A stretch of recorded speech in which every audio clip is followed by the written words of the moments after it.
শেষ হয়ে যাবে। এই বিশ্ব ব্যবস্থার একদিন পরিসমাপ্তি হয়ে যাবে। এই আকাশ থাকবে না, এই জমিন থাকবে না। বিশ্বাস করেন? আর যারা জবাব দিলেন না, বিশ্বাস করেন?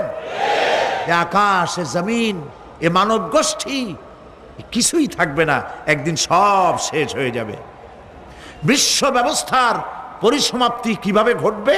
কোরআনে কারিমে আল্লাহ রাব্বুল আলামিন পরিষ্কার করে বলে দিচ্ছেন। লক্ষ্য করো কেমনে এই পৃথিবীকে ধ্বংস করা হবে। আল্লাহ পাক কোন জিনিসকে গোপন রাখেন নাই, ওপেন সিক্রেট, সবগুলিকে খুলে খুলে আল্লাহ বয়ান করে দিয়েছেন। এই পৃথিবী